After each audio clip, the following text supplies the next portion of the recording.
And Cavs fans, that was rough. It's a rough loss tonight. Real reminiscent of Game 1 of 2016 finals. In fact, the halftime deficit was about 1 point off, but Cavs lost tonight 113-91. And most of it came down to three different things. Turnovers, which Cavs had 20, versus the Warriors' NBA record 4, and then offensive rebounds in the first half.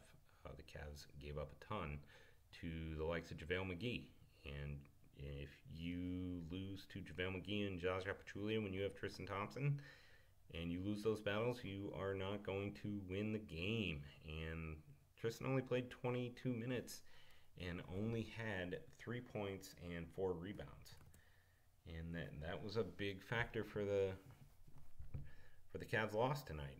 Other big factor, Kevin Durant, 38 points. And they really, it's tough to get upset about that. The 38 points is probably not as damning as the 8 assists. I kind of feel like you can give him one or the other, but not both. And then, Seth Curry, 28 points and 10 assists. And Cavs really kind of lost track of Seth Curry in the second half, also lost track of Kevin Durant. But the first half, I felt like they had a good game plan. The game plan was to limit the shooters and to basically turn them into a team that's going to beat you in the paint. And they certainly did that. I think something like 45 points in the first half in the paint for the Warriors. But they weren't letting the Warriors get into their rhythm from 3 inside, or, in the half court or in transition. And yeah, it led to some Kevin Durant dunks, which probably got him going later. And I've never seen a guy flex so much after so many uncontested dunks. But, if he wants to flex, let him flex. He certainly earned it tonight. 38 points, 8 assists, 8 rebounds, a base 8 triple-double. So the Warriors certainly had that. LeBron led the Cavs with 28 points. Kevin Love who's with us here tonight. Kevin Love had a nice game. 21 rebounds, 15 points, 3 blocks, and the pace was not where it needed to be, though, was it, Kev? It was hard to get you into the offense, wasn't it? What was wrong with the pace, Kev? Well, we didn't get into our offense. We didn't move the ball side to side and get good passing angles. We were trying to hit the home run pass every time instead of just trusting the offense and moving the ball around and getting it into the right spots. Or guys were taking quick shots off the dribble, and that was really setting up the Warriors' offense. So next game we got a team rebound and get each other's backs and really play our game, not the Warriors' game. That's absolutely right, Kev. Yeah, the Cavs' pace was probably I would say the biggest problem tonight. The Cavs consistently tried to play at that frenetic Golden State pace, and it doomed them for much of the night.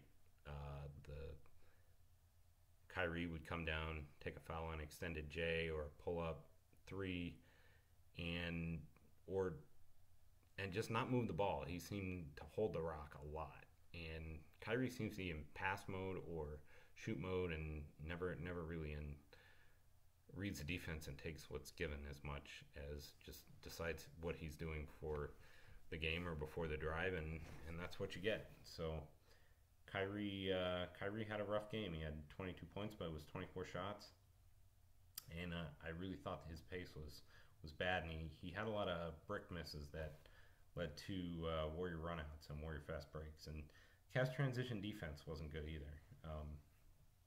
Guys giving up on plays. Richard Jefferson had a terrible foul in the third.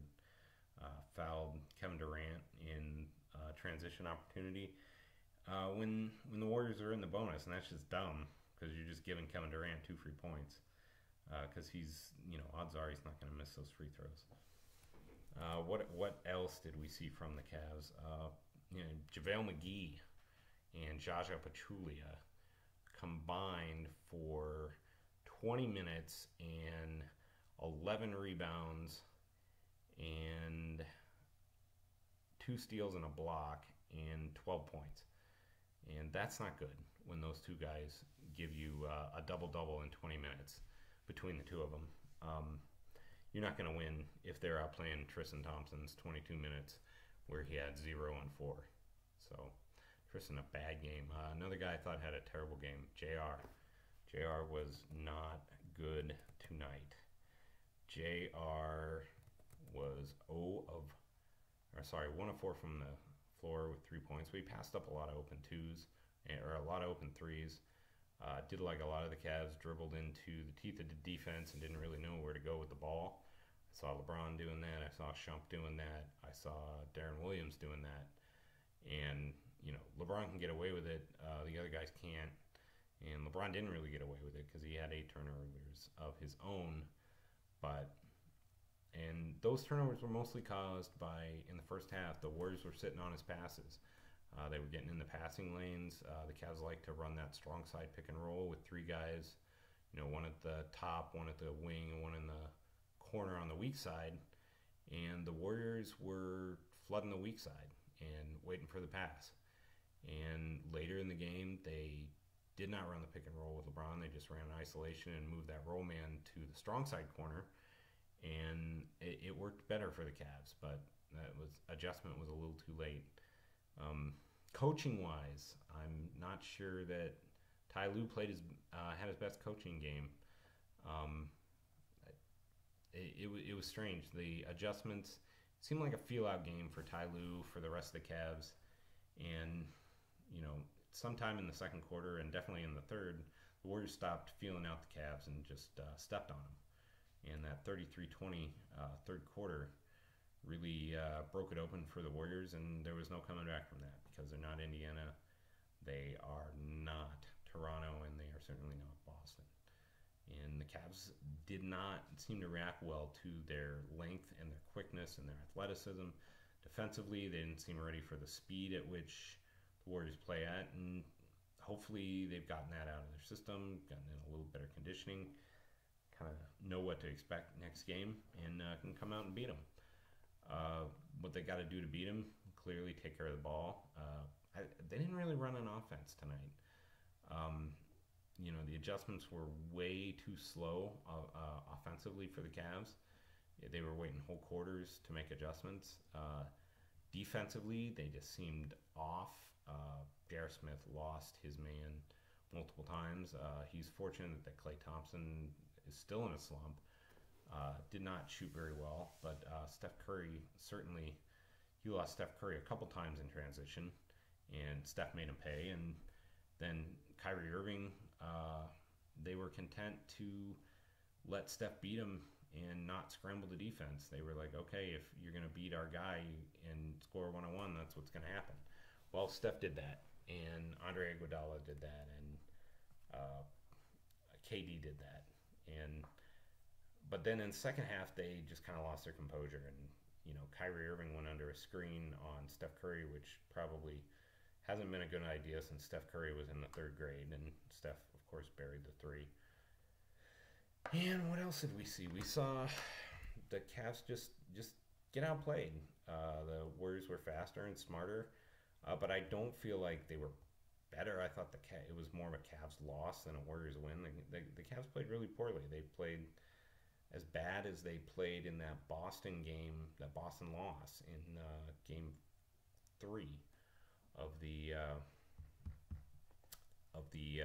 Eastern Conference Finals. So we'll kind of see how this shakes out. I've got all the confidence in the world in the Cavs, and I'm trying to think if I had any other points, but